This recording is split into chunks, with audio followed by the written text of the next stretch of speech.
Hi,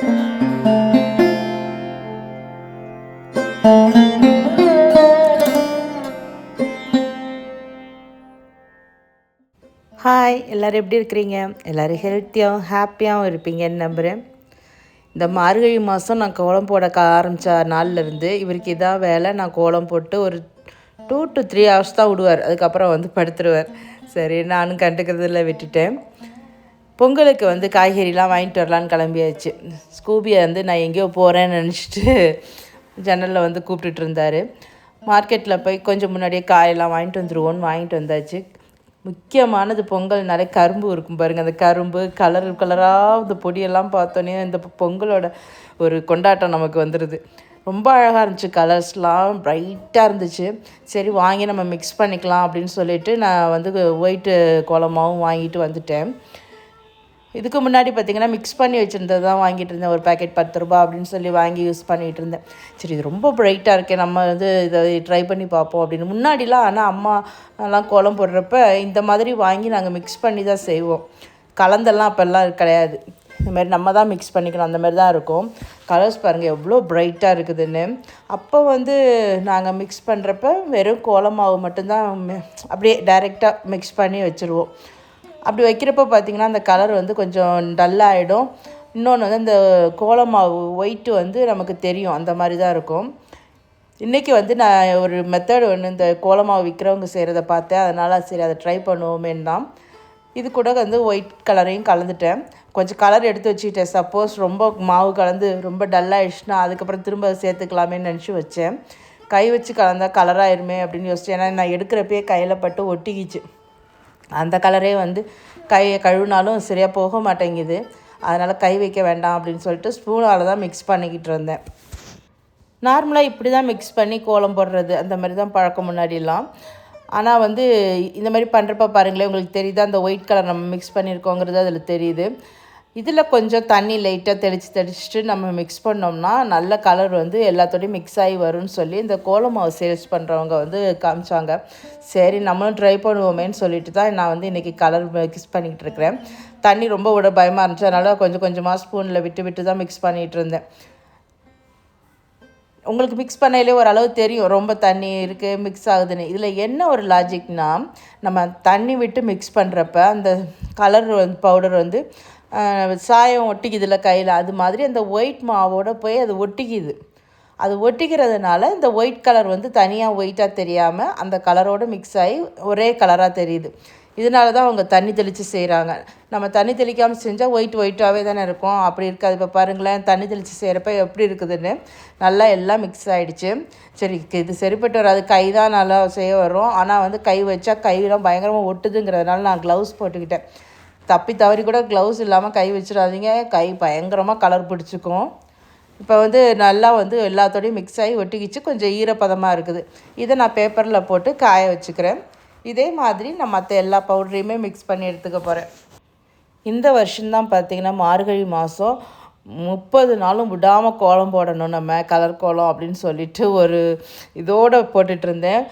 என்னோடய luck வந்து எனக்கு வந்து இந்த பனி ஒன்றும் செய்யாமல் இருந்துச்சு. ஓரளவு உடம்பு ஒத்து போச்சு, அதனால் செய்ய முடிஞ்சுது.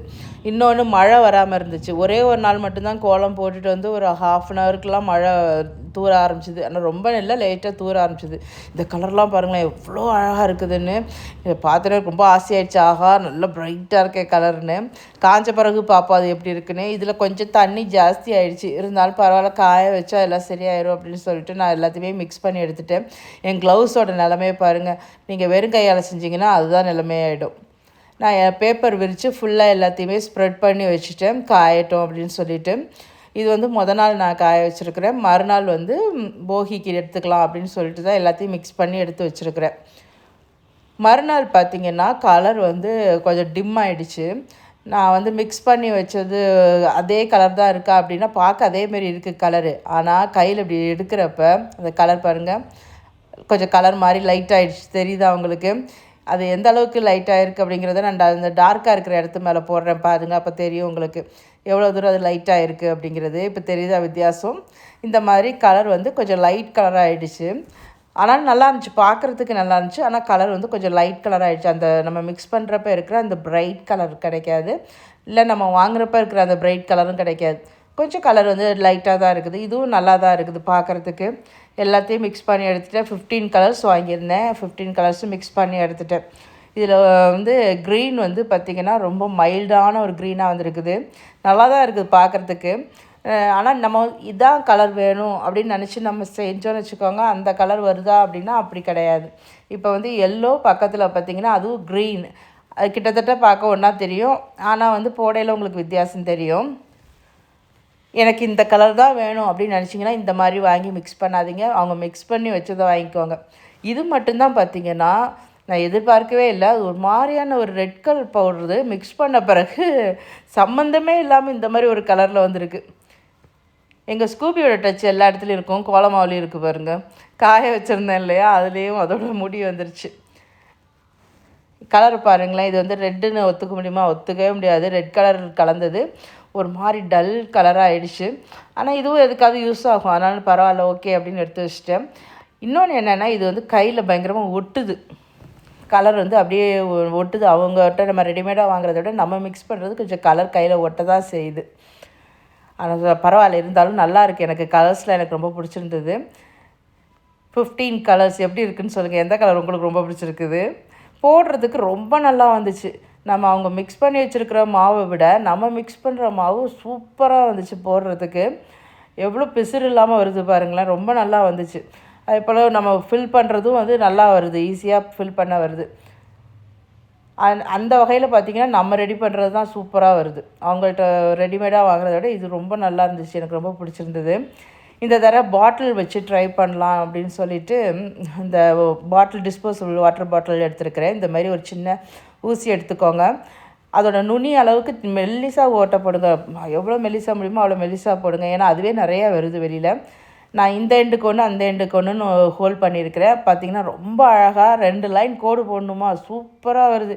இப்படி ரெட்டை கோடு போட்டு கோலம்லாம் போடுவாங்க பாருங்க, அதுக்கெல்லாம் இது செம்மையாக இருக்கும். இதை பார்த்தோன்னே எனக்கு செம குஷியாகிடுச்சு. உடனே உங்கள் கூட ஷேர் பண்ணிடணும் அப்படின்ட்டு தான் ஷேர் பண்ணுறேன். இதில் வந்து நான் குட்டி குட்டியாக நிறைய ஹோல்ஸ் போட்டிருந்தேன். அது வந்து இந்த ஃபில் பண்ணுறதுக்கெலாம் நல்லாயிருக்கும்னு நினச்சி போட்டேன். ஆனால் இந்தமாரி தட்டுறப்போ அழகாக பூ மாரி டிசைன் வந்துச்சு. அது பார்க்குறதுக்கு ரொம்ப நல்லா இருந்துச்சு. நீங்கள் இந்த மாதிரி ரொம்ப பட்டையாக போடணும், இல்லை இந்த மாதிரி ஃபில் பண்ணணுன்னா சூப்பராக ஃபில் பண்ணிக்கலாம். கலர் வந்து நம்ம கையால் தூவுறத விட இந்த வச்சு செய்கிறப்ப இன்னும் ஈஸியாக இருக்கும்னு நினைக்கிறேன். இந்த மாதிரிங்க எப்படி வருதுன்னு இப்படி நம்ம ப்ரெஸ் பண்ண நல்லா வருது. அதே மாதிரி ஒரு 3 புள்ளி வந்து பக்கத்தில் இருக்கிற மாதிரி நான் ஹோல்ட் பண்ணியிருந்தேன். அது வந்து பார்த்திங்கன்னா நல்லா பட்டையாக வந்துச்சு கோடெல்லாம். நீங்கள் பட்டை பார்டருக்கு போடணும் அப்படின்னா ரொம்ப அழகாக இருக்கும். அதுமாரி பட்டையாக வந்துச்சு பார்க்குறதுக்கு. போட்டிருக்கிறது என்னமோ 3 ஓட்டை, ஆனால் வந்து வரையில் பார்த்திங்கன்னா பட்டையாக ஒரே லைனாக வருது. பக்கத்தில் போடையில் இந்த மாதிரி வருது. நீங்கள் எட்டி போட்டிங்கன்னா தான் அது தனித்தனி கோடாக வருதே தவிர, பக்கத்தில் போடையில் அழகாக இந்த மாதிரி சேர்ந்தாப்புல நல்லா சூப்பராக இருக்குது. நல்லா பிரைட்டாக பட்டையாக போடணும்னு நினச்சிங்கன்னா நல்லா போடலாம். இது கோலம் போடுறதுக்கு ரொம்ப கஷ்டமாக இருக்குங்கிறவங்க கூட இந்த மாதிரி ட்ரை பண்ணி பாருங்களேன். ரொம்ப ஈஸியாக வருது. இந்த மாதிரி 3 ஹோல் பண்ணியிருந்தால் தான் நல்லா வருது. இதே போல் ஒரு சிங்கிள் ஹோல் சின்னதாக, எவ்வளோ சின்னதாக முடியுமோ அவ்வளோ சின்னதாக பண்ணிக்கோங்க. அப்போ தான் வந்து நல்லா இருக்குது. இல்லைன்னா ரொம்ப மாவு அதிகமாக வெளியில் வந்துடுது. இது பாருங்கள் எவ்வளோ அழகாக மெல்லிசாக கோடு வருது பாருங்கள். நீங்கள் ஏதாவது டிசைன் போடணுன்னா கூட சூப்பராக போடலாம். புள்ளி வச்சு கோலம் போடணும் அப்படின்னா கூட நீங்கள் இதை வச்சு யூஸ் பண்ணி கோலம் போட்டுக்கலாம். நான் சும்மா போட்டுட்ருக்கிறேன். இது கொஞ்சம் கை பழக தான் இன்னும் சூப்பராக வரும். நான் ஃபஸ்ட் டைம் இப்போ தான் வந்து இதெல்லாம் ட்ரை பண்ணிகிட்டு இருக்கிறேன். பண்ணுறப்பே எனக்கு ரொம்ப குஷியாக இருந்துச்சு. ஆஹா நல்லா வருதேன்னு. அதனால தான் உங்கள் கூட உடனே ஷேர் பண்ணிவிட்டேன். அதுவும் இந்தமாரி லெட்டர்ஸ்லாம் எழுதுறதுனா கையால் எழுதுகிறப்ப எல்லாருக்கும் அது ஈஸியாக வருமானா வராது. எனக்கெலாம் ரொம்ப ஈஸியாலாம் வராது. அதனாலே வந்து இதை வந்து ட்ரை பண்ணி பார்க்கணுன்னு நினச்சிட்டு இருந்தேன். இந்தமாரி லெட்டர்ஸ் எழுதுறதுக்கு ரொம்ப நல்லா வந்திருக்கு. இந்த தடவை பொங்கலுக்கு சூப்பராக எழுதிடலாம் அப்படின்னு சொல்லி பிளான் பண்ணியிருக்கிறேன். ஏன்னா நான் நியூ இயர்க்கெலாம் நான் கையால் தான் எழுதினேன். இப்போ தான் வந்து இதை ட்ரை பண்ணியிருக்கிறதுனால இதை வச்சு எழுதலாம் அப்படின்னு முடிவு பண்ணியிருக்கிறேன். நிறைய பேர் கையாலே செம்மையாக சூப்பராக எழுதுகிறாங்க. அதெல்லாம் கொஞ்சம் கஷ்டமாக இருக்குது, வரமாட்டேங்குது. ஆனால் அதை பாட்டில் வச்சு நம்ம இப்போ செய்கிறப்ப ரொம்ப ஈஸியாக வந்துச்சு. எனக்கு ரொம்ப சந்தோஷமாயிடுச்சு. அதனால தான் உங்கள் கூட ஷேர் பண்ணுறேன். என்ன மாதிரி யாருக்கெல்லாம் கையால் எழுத வரலையோ அவங்களாம் இந்த மாதிரி பாட்டில் யூஸ் பண்ணிக்கோங்க, நல்லா வருது. அதேமாதிரி வேறு ஏதாவது டிசைன் ஹோல் போட்டால் ஏதாவது வேறு டிசைன் வருமானு உங்களுக்கு ஐடியா இருந்தாலும் எனக்கு கமெண்ட்ஸில் சொல்லுங்கள். நான் ட்ரை பண்ணி பார்க்குறேன். இது இன்றைக்கி போகிக்கு நான் எடுத்த வீடியோ. எல்லாருக்கும் இனிய போகி பண்டிகை நல்வாழ்த்துக்கள். போகிக்கு வந்து கோலம் போடலான்னு வெளியில் வரையிலே செம்ம குளிர். அதனால தான் ஸ்வெட்டரோடு தான் வந்தேன் நான் இன்றைக்கி போடுறதுக்கே. போடுறதே பயங்கர தும்மல். எவ்வளோ தும்மினாலும் சரி, மார்கழி மாதம் 29 நாள் போட்டுட்டோம், ஒரு நாள் விடக்கூடாது அப்படின்னு சொல்லிட்டு இன்றைக்கி 30வது நாள் எப்படியும் போட்டே ஆகணும்னு சொல்லி தான் போட்டுக்கிட்டு இருந்தேன். ஃபஸ்ட் டைம் இந்த மார்கழி தான் வந்து நான் 30 நாளும் கோலம் வந்து போட்டிருக்கிறேன். எனக்கு அதுவே ரொம்ப சந்தோஷமாக இருந்துச்சு. பரவாயில்லையே நம்ம போட்டுட்டோம் ஃபுல்லாக அப்படின்னு. பேக் பெயின்லாம் வந்துருமோ அப்படின்லாம் கொஞ்சம் பயம் இருந்துச்சு. ஆனால் வந்து இதை போடுறப்ப அது என்னமோ தெரில, நமக்கு ரொம்ப பிடிச்ச ஒரு விஷயம் செய்கிறப்ப எந்த கஷ்டமும் தெரியவே மாட்டேங்குது. அப்படியே நம்ம வந்து நம்மளை மறந்து அதுலேயே அப்படியே ஈடுபட்டு செஞ்சிட்ருக்குறோம். இவ்வளோ நேரம் என்னால் குனிஞ்சு போட முடியும் அப்படிங்கிறதே நான் இந்த மார்கழியில் தான் தெரிஞ்சுக்கிட்டேன். என்ன போட்டு முடிச்சு வந்தோன்னா கொஞ்சம் நேரம் உட்காந்துருவேன். என்னன்னா அப்படியே முதுகு நிமிர மாட்டேங்கும், அப்படியே கால்லாம் வந்து எக்ஸசைஸ் பண்ணோம்னா கால்லாம் அப்படியே கல் மாதிரி ஆயிரும் பாருங்க. கொஞ்சம் நடக்க கஷ்டமாக இருக்கும், அந்த மாதிரி தான் இருக்கும்.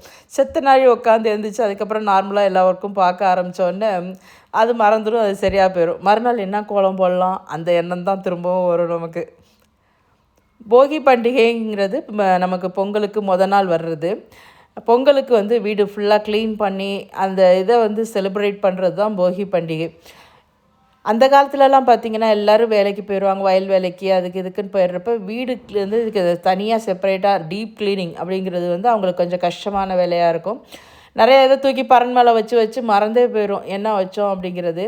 அப்போ அந்த சமயம் பார்த்திங்கன்னா அவங்க இந்த மாதிரி பொங்கலுக்கு அப்படின்னு சொல்லி க்ளீன் பண்ணையில் எது வேணும் வேண்டாங்கிறது அவங்களுக்கு அப்போ தான் நிறையா விஷயம் இது இருக்கா இல்லையானே தெரியும். அந்த மாதிரி இருக்கும். வீடு வந்து நல்லா டீப் க்ளீன் பண்ணிடுவாங்க. வேணுங்கிறதெல்லாம் வச்சுட்டு தேவையில்லை அப்படிங்கிறதெல்லாம் டிஸ்போஸ் பண்ணுறது அதெல்லாம் செய்கிறது தான் போகி பண்டிகை பண்ணுவாங்க. அப்புறம் என்ன ஆயிடுச்சுன்னா வீட்டில் இருக்க பழைய ஜாமான்லாம் தூக்கி போட்டு எரிச்சிட்டு புதுசாக வாங்கணும் அப்படிங்கிற ஒரு இது வந்தது. எல்லாத்த விட வந்து போகி பண்டிகை அப்படிங்கிறது வந்து நமக்குள்ளே இருக்கிற தேவையில்லாத எண்ணங்கள், பழக்க வழக்கங்கள், செயல்களை வந்து நம்ம வந்து விட்டுட்டு புதுசாக நம்ம வந்து நல்ல ஒரு எண்ணங்களோட பழக்க வழக்கங்களோட வாழ்க்கையை ஆரம்பிக்கணும் அப்படிங்கிறது தான் ஒரு போகி பண்டிகையோட இதாக நான் நினைக்கிறேன். இந்த போகியில் வந்து நமக்கு தேவையில்லாத கவலைகள், வருத்தங்கள், நம்மளோட குணங்கள் ஏதாவது ரொம்ப கோவப்படுறது, ரொம்ப பொசசிவாக இருக்கிறது, ரொம்ப இது நம்ம அதிகமாக தேவையில்லாமல் இருக்கிற குணங்களெல்லாம் மாற்றிக்குவோம். தை பிறந்தா வழி பிறக்கும்பாங்க. தை பிறக்கிற நாளில் நமக்கு நல்லதே நடக்கட்டும். நான் சொன்னேன் பார்த்தீங்களா, பாட்டில் வச்சு போட்டேன்னு. இந்த இது வந்து பாட்டில் வச்சு போடையில் இன்னும் ஈஸியாக சீக்கிரம் போட முடிஞ்சுது. கையால் போடுறத விட இது இன்னும் ஈஸியாக ரொம்ப சீக்கிரம் முடிஞ்ச மாதிரி இருந்துச்சு. நல்லாவும் போட வந்துச்சு. அதை தான் இப்போ உங்கள் கூட நான் ஷேர் பண்ணிகிட்ருக்கிறேன். காலையில் கோலம் போடுறப்பே அங்கே ப்ரௌனிக்கு வந்து பசி வந்துடும் சாப்பாடு வைக்கிறதுக்கு. மித்ரனும் அவங்க அப்பாவும் போயிருந்தாங்க. அது ஒரு குட்டியை பார்த்துட்டு வரேன் அப்படின்ட்டு மித்ரன் போயிருந்தான். செம க்யூட்டாக இருக்குது, எல்லாம் கண்ணு திறந்துருச்சு, நல்லா கொழுக்கு முழுக்குன்னு இருக்குது. இதுதான் இழைச்சி போய் கிடக்குதே தவிர அதுங்கெல்லாம் நல்லா கொழுக்கு முழுக்குன்னு இருந்துச்சு. இதுதான் இன்றைக்கி என்னோடய போகி கோலம். எப்படி இருக்குதுன்னு சொல்லுங்கள். கோலம் நல்லா இருக்குதா, எப்படி இருக்குதுன்னு கமெண்ட்ஸில் சொல்லுங்கள். இந்த போகி எல்லோரும் வந்து ரொம்ப சிறப்பாக கொண்டாடிருப்பீங்கன்னு நம்புகிறேன். நாளைக்கு பொங்கலுக்கு அடுத்து ரெடி ஆகணும். நீங்கள் எல்லோரும் ரெடி ஆகிட்டு இருப்பீங்கன்னு நினைக்கிறேன். நல்லபடியாக பொங்கல் வைக்க வாழ்த்துக்கள். ஆஸ் யூஷுவல் நம்ம ப்ரௌனி பாருங்கள், நான் போட்ட கோலத்தில் வந்து படுத்துட்டார். அவருக்கு டெய்லி படுக்கிறது ரொட்டீனு. வண்டி வந்துருச்சுன்னு எந்திச்சு போதில்ல திரும்ப வந்து படுத்துருச்சு பாருங்கள். அதுக்கு என்னமோ தெரியல, அந்த கோலத்துக்கு நடுவில் படுக்கிறது அவ்வளோ ஆனந்தமாக இருக்குது. நானும் விட்டுறது. என் ஆசைக்கு நான் காலையில் கோலம் போடுறேன், அது ஆசைக்கு அது வந்து படுத்துக்குது, அவ்வளோதான். அதனால நான் இதை வந்து விரட்டுறதெல்லாம் கிடையாது. படுத்தா படுத்துக்கோன்னு விட்டுருவேன். அது என்னமோ எனக்கு காவல் தெய்வம் மாரி தோணும். எங்கள் பாட்டி சொல்லுவாங்க, பைரவர் வந்து ராத்திரி நம்ம வீட்டை காவல் காப்பார், பயப்படாமல் தூங்கு அப்படின்னு சொல்லுவாங்க. அது மாதிரி ஒரு காவல் தெய்வமாக வீட்டுக்குள்ளே நான் ஒன்று வளர்த்தேன்னா வெளியில் ஒன்று வளர்ந்துக்கிட்டு இருக்காரு. நாளைக்கு எப்படியும் பொங்கல் பானையில் வந்து படுக்க தான் போகிறாரு. நம்ம பொங்கல் வீடியோவில் சந்திப்போம்.